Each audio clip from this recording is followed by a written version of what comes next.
welcome everybody. Thank you for tuning in. This is Mr. Wheels, and I'm Ryan Talley, and the host of the show. And today we have a special guest from District 6 in Florida. His name is Eric Yonce. He's a Democratic candidate for the U.S. House in the Florida 6th Congressional District. And you're a native Floridian and grew up in etc. and graduated from North Marion High School. Is that correct? I did, yes, sir. Okay. I just wanted to make sure. And you were in retail management, and then later becoming a small business owner as well. Yes. You were doing like renovating vintage furniture, correct? Or not furniture, but Airstreams. Yeah, old Airstream trailers. Yeah. Oh, nice. Yeah. That's pretty cool. Yeah. So, Eric, before politics, you worked in retail, and then you get into the real estate and started a small business. But according to what I read, that you ran on a Appalachian Trail hike. I did. How was that experience? Oh, it was absolutely amazing. So I hiked the full Appalachian Trail a couple years ago. I kind of went through a midlife crisis, and I needed to change something up. So yeah, it was absolutely an amazing experience. I'm ready to go do it again at some point in time. But I have a really good friend of mine did that as well, but he's a double amputee. So he did it. It took him a year and a half or 2 years. In fact, I interviewed him. He's on my Substack, and it was one of my videos on Substack. That's amazing. So that was a good name. I mean, there were multiple people that I came across the time when I hiked that had different disabilities that, I mean, they're out there doing it. I mean, going, and that's the beauty of it. You just go at your own pace, however you feel. If you need to take a year, 2 years, however long, like there's no like rhyme or reason or any way that like shows this is doing it the right way or the wrong way. And that's the beauty of it. Yeah, I know a lot of people that I know that did that. And my friend is not the only one, but they did it for clarity. It's like a spiritual awakening or a spiritual type of thing because you're trying to get back into nature and rely on, what the earth provides for you, pretty much. Oh yeah, I mean you're definitely like you're out there, so it gives you great clarity, but also like you get to meet amazing people along the way, whether it's other hikers that are out there or just people that are just wanting to help.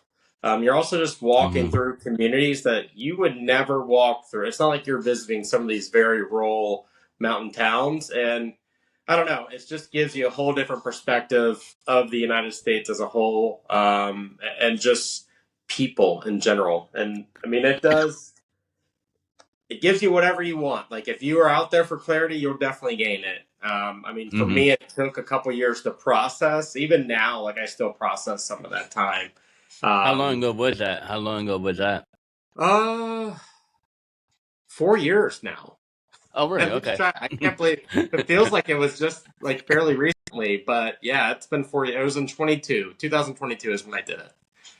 Okay, cool. From what that experience, what have you learned that is outside the classroom or in an office at what is it different? What did you learn while doing that instead of being in a classroom or office or whatever? I would say one of the biggest takeaways is the amount of stuff that you actually need to survive. I think we surround ourselves with all this stuff, and in reality, like that was the one thing that was even hard for me coming back is I just had my backpack and that was my security blanket, if you will. And I knew as long as I had my backpack, that's all I needed. So it really changed my perceptions on actual things that I need in my life aren't as like was as much stuff as I thought I needed, if that makes sense. It really just kind of made me think a little smaller. And then I turned into someone that doesn't have any. I got rid of a lot of possessions after that to kind of minimize my life afterwards. Yeah, it's like it reminds me of what you were saying. There's a book of the Call of the Wild. Do you see yourself doing that? Yeah. I mean, I think any time in nature is amazing. Even just like I try to incorporate it in my daily routine now of just making sure I get my time outside to have that daily reset. Um, but I think everyone has that call. Like everyone needs Yeah. to have some time to experience nature, and unfortunately, we get stuck in our bubbles and our work and whatever it may be. Um, if you really want a true reset, like go touch a tree at some point, and it's amazing. Well, I mean, as we get going to know you a little bit more, I'll kind of switch it over to more of the political side of it. Yeah. Many Americans right now has become very frustrated with the current administration and politics, and because there's a lot of people, a lot of them not going to put their name in the ballot, people that run for office because of the political climate, because of whatever the reason might be, that kind of thing. So, as an individual person, for you to be a concerned citizen, what moved you to get into this to run for office? Well, I mean, first and foremost, it's our current representative. I mean, Randy Fine came into office a little over a year ago now. Right. I grew up in this part of Florida, so I've watched this transition that we've had over the last 30 plus years. And we've gotten to this point where now we are electing, I say we as a whole, we're electing people into positions that are very important, like our representative that has zero connection, zero connection to the district, zero connection just to the community at all. And to know that he's our representative, and when I speak to people just in general before I even got into this, they associate Randy Fine to the people of this district, and it's sad. It's because it's not a true representation of who we are as a community. That's one thing, Yeah. and then just what we're seeing at a federal level of this actual overall disconnect of the actual issues that matter. We're not talking about these issues anymore. We're so aligned on culture wars or trying to pick XYZ fight rather than actually talking about the things that concerns everybody that lives here. Not if you're Republican or Democrat. Let's get beyond that. Like that's what we need to get back to. And I've said for a very long time, like I've watched politics and I've paid attention to a lot of things. I haven't been involved with them, but I've at least watched. And I've just said, like, we need normal, like everyday, hardworking people to be involved in these positions to start making decisions that, like, are going to be right for everyone, not necessarily for your donors or whatever, like, monetary source that is behind you. And that's where I'm at now. And I found myself in a place of life. And I think my time hiking really provided me this clarity as well, knowing that I needed to get involved in public service in some way. And I was just like, let's do it. Like, let's get in on this. Cause I can't see Randy Fine representing us for another 2 years. Right. Right. So what was the pinnacle part of it what did he do? You're like, oh my God, I got to come in. I got to do something about this. What was the pinnacle point for you? I would say I would go back to last summer because he took office in April of last year. We already had Trump in office.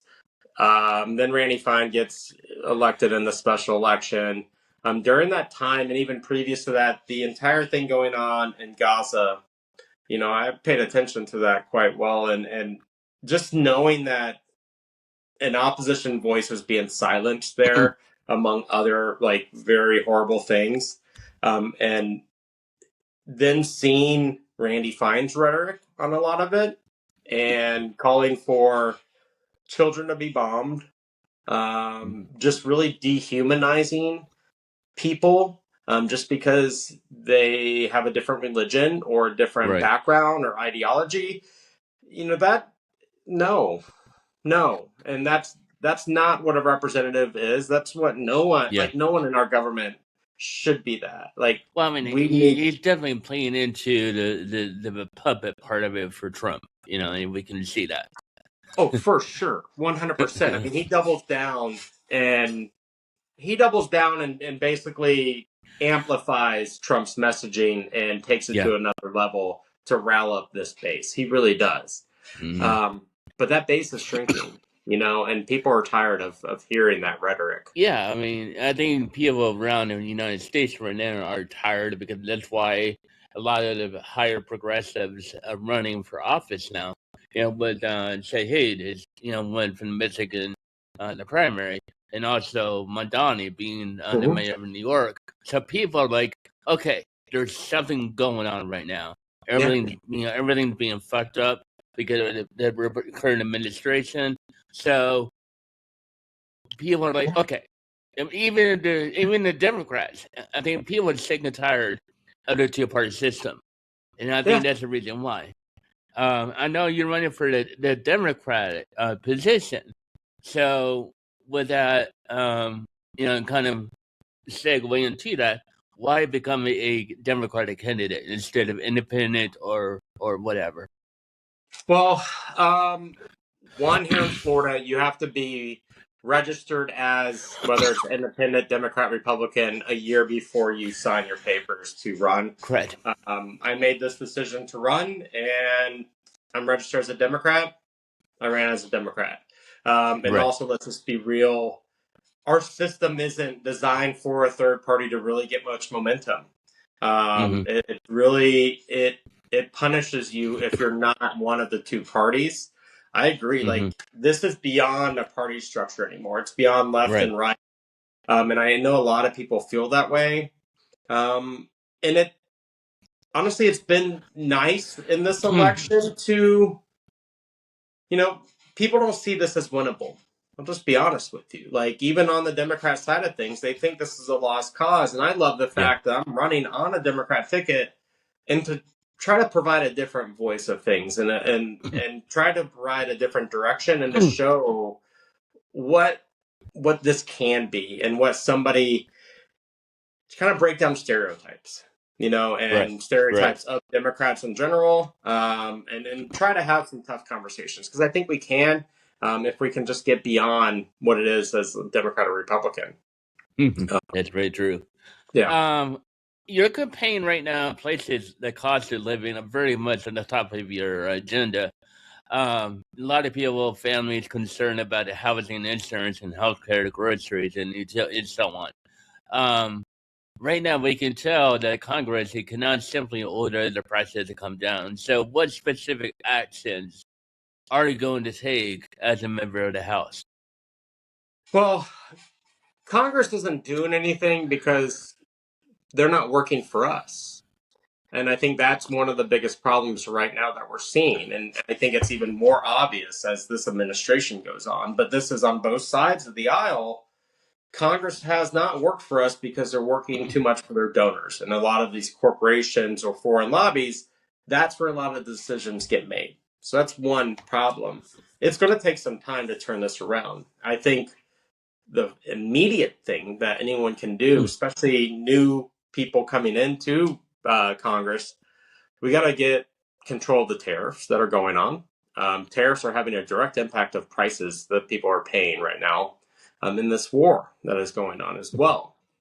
Granted, we have a president that's not going to listen to people, but if we get enough, if we make a huge wave this year and we reelect people that are running, that are truly running to change things, we can get the voice back in Congress. It should be a third, right?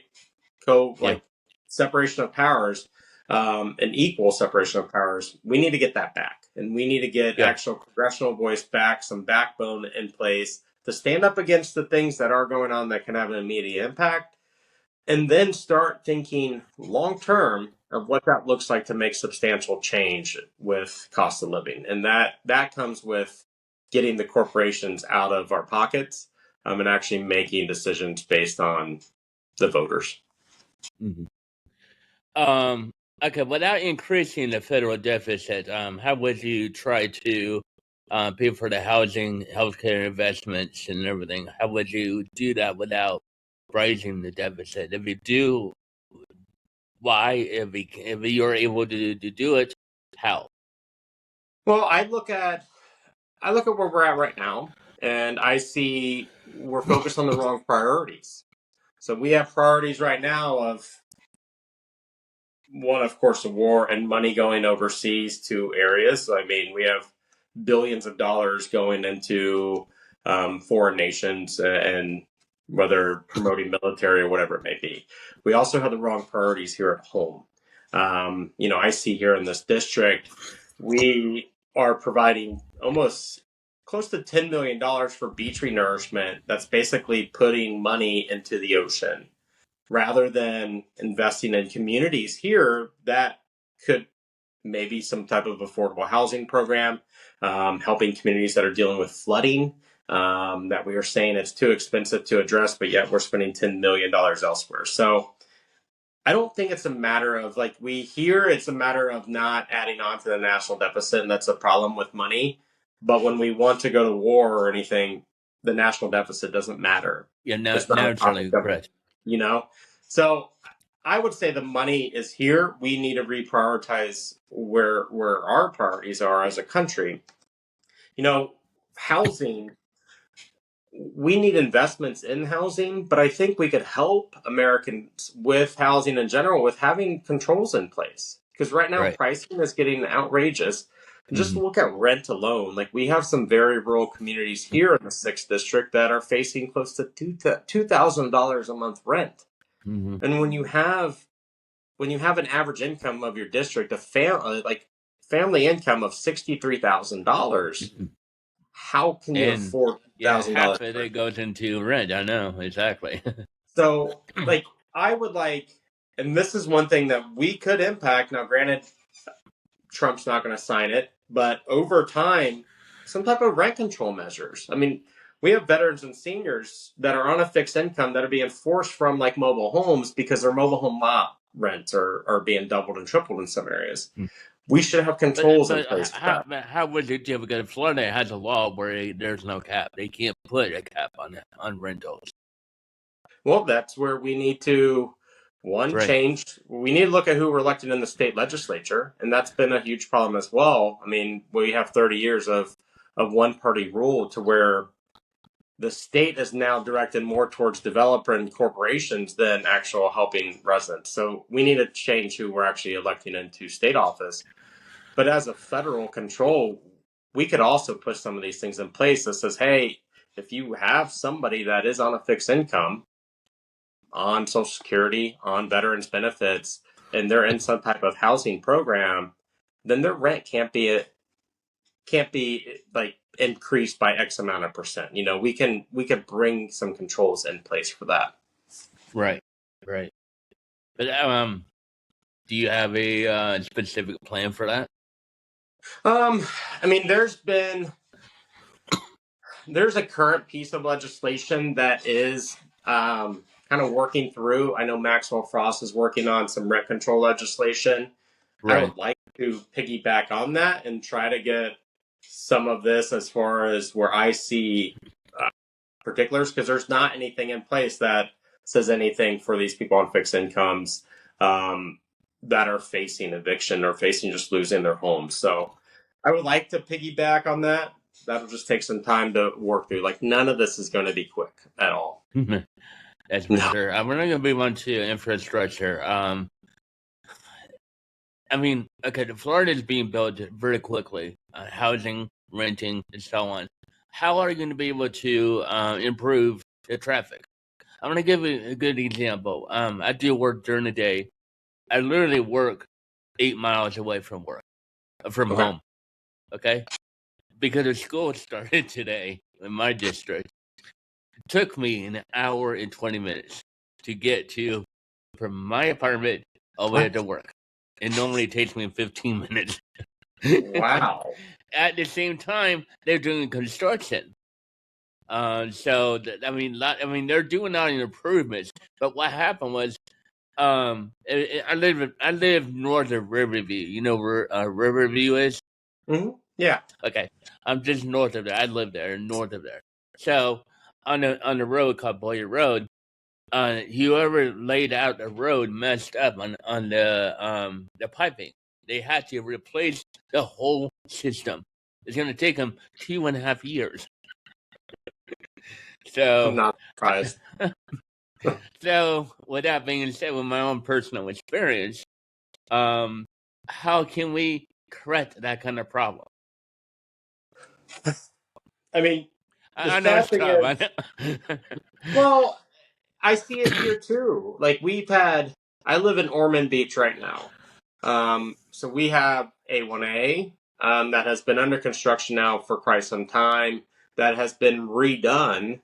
They paved it, did some design that changed, was supposed to like direct traffic, and it was a nightmare. And now they're having to redo things that they've already spent money on doing. The problem is like that's a state issue. So that is that's a state highway that state DOT has put some things into place to get that planning going. Where the federal government can come in is there's funding attached to that from the federal government, from Congress. So, it's making sure that and I think the state has gone this route to where we're too focused on doing things quickly rather than the correct way. And we're trying to put up like, oh, we fixed this issue in 1 month or whatever it may be, and now the Yeah, road washes away again. So yeah. I would like to see Um, where we have structure in place with federal money. If it's going to go towards XYZ project, then please make sure that we are paying attention to the planning process. We are doing things right the first time, and we're yeah. not wasting this money that you're receiving from the federal government. Do you think you should punish the company that is failing on that part, or 100%. and then try to rebid it for a different company to do it? I think that'd be a good way. I do too. And like one of the concerns I have, and I have not looked into this, so this is just kind of me just throwing things out there, but what is the process for bidding for some of these? And is there anything that has maybe some type of donor interest that said, okay, you donated, you get this bid and contract? Right. We need to make Yeah. sure that that's not happening. And we're not just creating these funnels for money for people to donate to campaigns and then get work as a return. And I know that has happened in the past. I'm not saying that's happening now, but it just seems like that's what the process has been. And we definitely need to hold these contractors accountable as well. I want to move on to the environmental. We hear the phrase environmental protection. And then we have to worry about the higher costs and additional regulation of loss of jobs.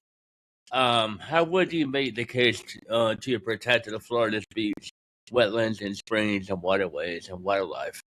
That would also support the economy. Yeah.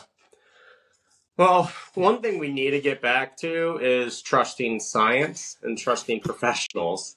One thing in this state and even federally, um, we're saying climate change doesn't exist, right? Right. Like we don't talk climate change anymore, but yet we watch sea level rise. We're seeing an increase in temperature. Like we're feeling it and watching it, but we can't say it exists. We need to stop that. And we need to acknowledge that these problems are here and we have to start taking the steps. Like I mentioned the beach renourishment project, right? We're in this cycle now to where we have sea level rise. And it's like, what do we do? Do we continue pumping sand onto the beach that then gets washed away after the first storm? And that's what the process has been. So we need to get actual like professionals in place that's not just funneling money to make sure a beach up in Flagler County that is right in front of $1 million homes gets renourished, and make sure money is properly being invested to the things that matter, to the areas that are flooding, to our rivers, to our springs that are being contaminated. So we do have you just talked about a massive development problem. We have a huge development problem all over Florida. That's having a direct impact on our aquifer, on our springs, on our rivers. We're depleting our water and we're also basically poisoning our water. So we need to make sure we have regulations in place. We need to get funding to the organizations that are working to protect these areas, and not just like let them be on their own and trying to fight for every dollar they can. We need to actually prioritize investment and spending to them, because I'm scared to see where we go. I mean, we have Palm Coast just north of where I live. It's a massive community that's even talking about further expansion. It's running out of water. So if we're already having places in Florida run out of water, where do we go in 5 years if we continue to grow this way, if we're not going to invest Yeah. in this? And it doesn't mean like pumping water, like reclaimed water into the aquifer.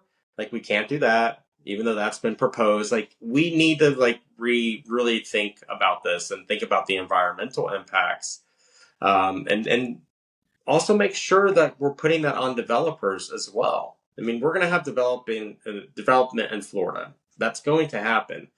But how do we have actual smart and development that protects our environment, protects our way of life, actually protects the things that make Florida special?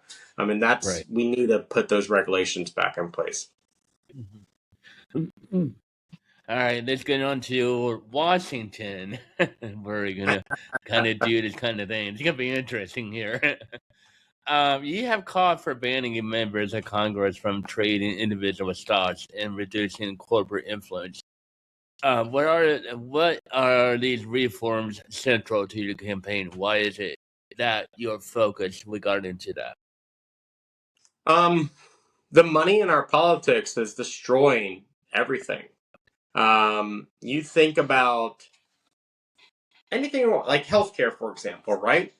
We're never going to have a true conversation about healthcare if we have the insurance lobby and the pharmaceutical lobby in the pockets of every politician. And they are, for the most part. You know, if we really want to make change and the changes that Americans want, we got to get the corporations out of the pockets of the individuals. And the fact that members of Congress can change or trade stocks and become millionaires on decisions that they're making is wrong. You know, that's not what this position was intended for. That's not what this position should be doing. And we need to start electing people that at the beginning are talking about this. That's why I'm being so vocal about it, because I want you to hold me accountable to this. And like pay attention to where these candidates' funding is coming from. This is a true grassroots campaign. And I think that's going to be the key as we move forward to show that we can get in office by doing a grassroots campaign. I don't need corporate money and influence to make sure that I'm doing my bidding. Like when I'm making decisions, this is going to be for my voters, left and right. It's going to be for my voters, not for the corporations that are in my pocket. That's what I am harping on so much, because I hear everybody all the time like talk about all this change they want to do, and then they get into office, and what happens? We don't have the conversation anymore. It stops. Right. You know, I know it's going to be tough. I know this is a really dark system up there, and I'm not naive in thinking that, you know, I get it. Like it's better you than me, because I'll go off on everybody. You know, I just like it's the root of all evil right now, and I think we're in a point though, and this is the one thing I do give Trump credit for. He's out in the open about it.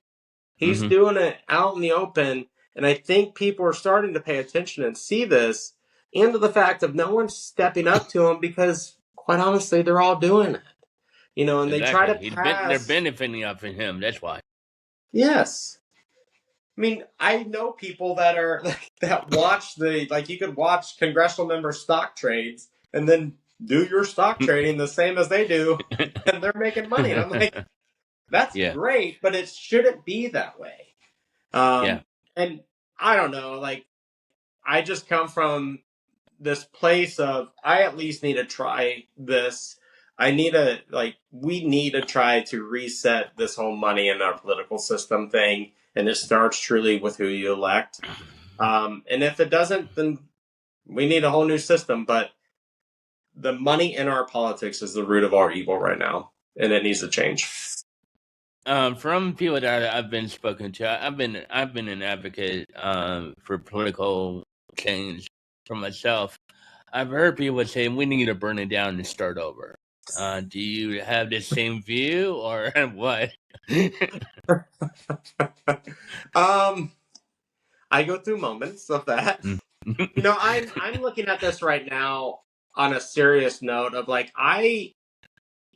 we have this election coming up in 2026. We have the election in 2028 for the presidential and then another congressional, right? These two elections, and I know we hear this all the time, are some of the most pivotal elections coming up. I don't know where our country is in 5, 8, 10 years. I don't either. I don't. If we continue down the status quo, and it then may be burn it down and start over. But like, I just have this like hope, like we have to try right now, and we have to try to get in office and make some change. It's going to take some time, but if we're making steps into it, then great, Yeah. But I don't know. I mean, I can feel the sentiment of the people that want to do that, but the thing that can affect a lot of people that marginalized group, like people like me. I rely on wheelchairs.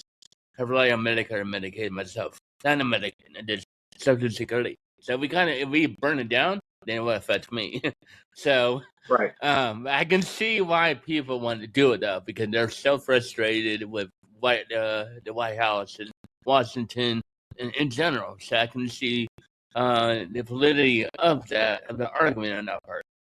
Mm-hmm. I'm gonna go back onto day trading. What meaningful enforcement will you be able to legislate for consequences if they were to do it, if they get caught doing it while in office? I mean, that it first starts with what legislation are we able to pass, or rules that we're able to pass to get through. I think that's where it starts, and then we could put the enforcement in there. I don't know. I don't know what that fully looks like, and I think there needs to be some type of tiered system. Like, okay, you do it once, you got caught, maybe there's some type of financial impact. You do it again, you're going to be held accountable, possibly censured from Congress. I think it needs to go to that route and actually have some teeth to say, you're going to continue doing this. You're not going to be in position and you're going to be removed. That's how I feel how important this is that we move forward in this. And it's all levels, and put it back towards the voters as well. What's crazy is like financial records for people running for office are public, but people don't look at them. And that's disappointing at times. Like, granted that is tough, and like you got to filter through a bunch of things, but we should pay more attention to this, and we should be paying more attention to where people are receiving their campaign money. But there's not really a lot of transparency unless you really dig to see where people are investing. And I think that also needs to come out into the open more and more. So that's where like we need to write the right piece of legislation. I know there's some things, but it's gone back and forth, and there's some pieces of legislation that allow like, okay, you could do this, you could trade this amount of stock. No, like let's just let it like exactly. Not at all. You're in a position of power to where you're making decisions. You shouldn't be able to have financial gain of that at all. 100%.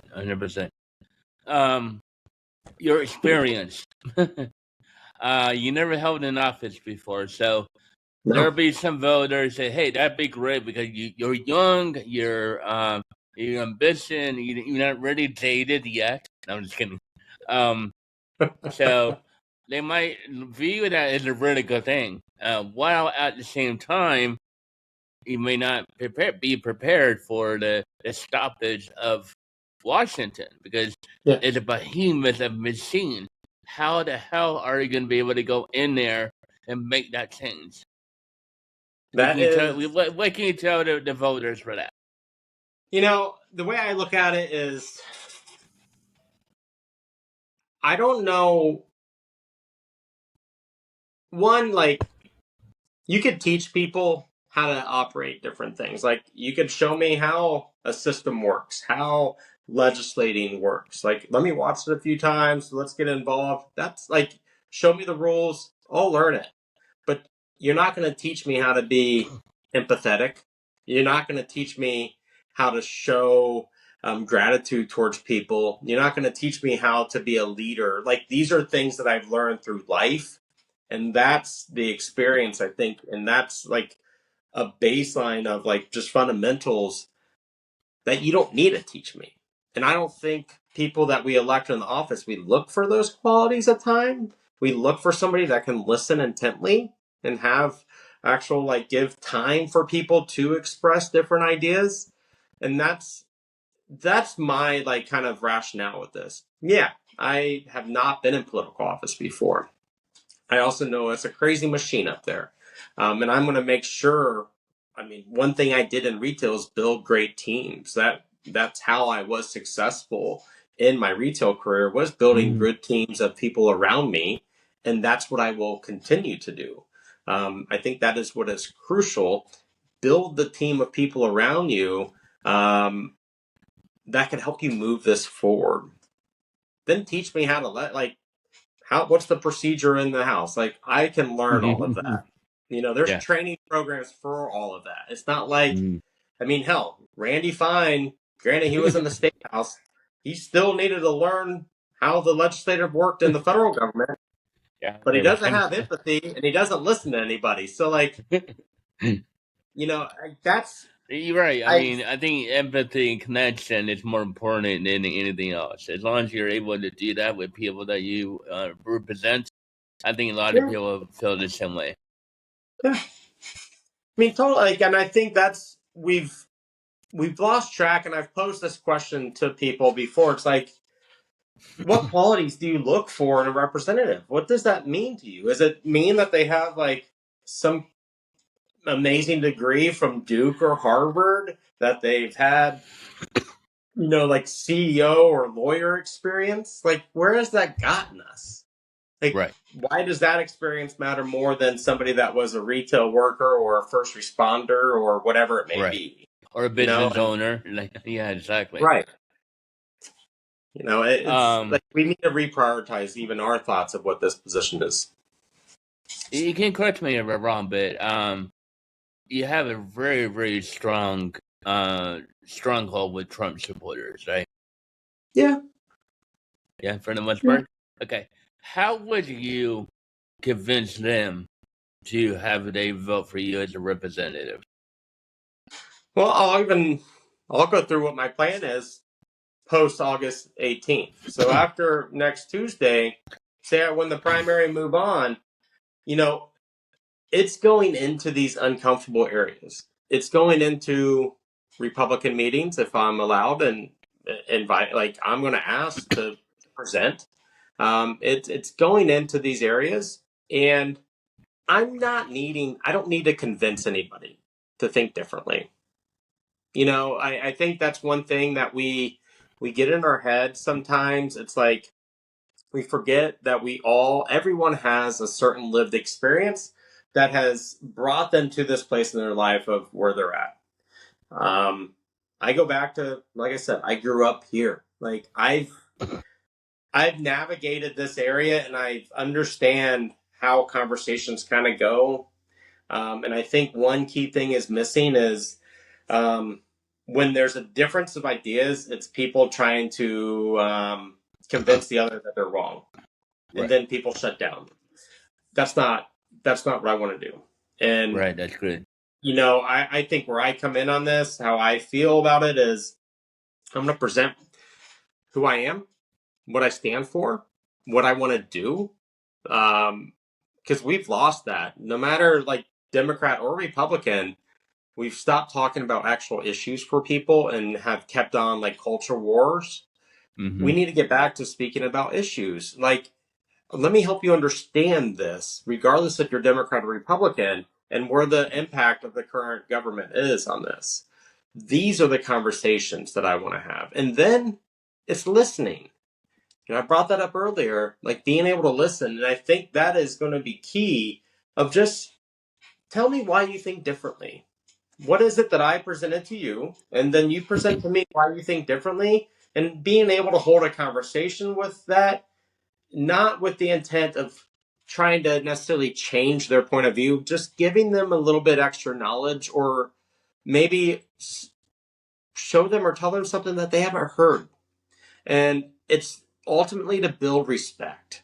And that is how we're going to move this forward, is build respect. Because I'll tell you what, if Randy Fine makes it through his primary, which he may not, Right. a lot of people don't like him. He's not going in, even into Republican circles, and listening to anybody. Yeah, He's going into these circles. I've heard that. He's not having conversations. He's going in and telling them what they want to, what he thinks they want to hear, and keeping it completely on divisive culture wars. Hmm. Democrats are this, they're evil. Immigrants are all of our problems. That needs to stop. Let's Yeah. talk about what the true problems are, and let's talk about solutions. And that's how I see as my plan forward to really push this and to overturn this district. It may be heavy Trump country, as people say, but I'll tell you what, there's a lot of people that are pissed off. There's a lot of people that are feeling just forgotten, because this area, this part of Florida, has been just completely divided, used, and forgotten for too long. Um, and they're looking for people that can like listen and talk with them, and that's Mm, my goal. right. Well, this is towards the end of the interview, but I do what's called a rapid fire. Okay. I want you to give me. I want to give you 10 seconds, and I'm going to answer the question. I want to see your response on these kind of things here. Okay. All right. What would be your first action after taking office? Oh snap. I say first action, we need to get accountability going. So it's seeing who I can work together with in office. That's going to be key to start holding members account, or members of this government accountable, because we have a lot of Okay. members that need to be held accountable. Mm-hmm. What is one congressional reform you would support immediately? Stock trading. What is one lesson that you carried home from the Appalachian Trail? Um, we've all have experienced life in our own ways, and it's just what I alluded to earlier. Like, you can't judge somebody just by what they say, because what their life experience has brought them to that. And finally, can you work effectively with other Republicans? Yes. Okay, great. Well, I just want to say, just give you a 30-second here for you to do your pitch. Why should we fucking vote for you in? Go for it. Well, we need change. We need someone that isn't backed by corporate foreign interests. We need desperately change, and someone that's going to be a voice for everyday people that are within our communities. That is who I am. That is why I'm running. As this conversation has gone on, it's not about who the biggest donor is. It's about us, like us as voters, having our voice back, and that's why we need to really pay attention to who we're voting for this year. Awesome. Eric Yonce, Democratic candidate for Congress, Florida 6th District. I just want to say thank you for being up here. This has been a good interview. I do appreciate it. For those who are tuning in, thank you for doing that. Hey, Eric, can you give me where we can contact you for email, Yeah. phone number, or website? So my website is Yonce, you can see it behind me, YONCE 4FOR Congress.com. My social medias are my name, basically. So Eric, ERIC Yonce. You'll be able to find me on Instagram, Facebook, and then X and Threads. I believe X is like Yonce for Florida. But yeah, just search my name and everything pops Okay, up. great. All right, Yeah. guys, remember, you have to make sure that you're able to vote legally with an ID in Florida and so on. You guys need to verify that you're able to vote, because unfortunately, there are times where people try to go vote and find out they were not registered for whatever reason they were purged. So we need to keep that in mind. Again, thank you for Eric. Thank you for tuning in, and until next time, thank you. Have a good day. Mm,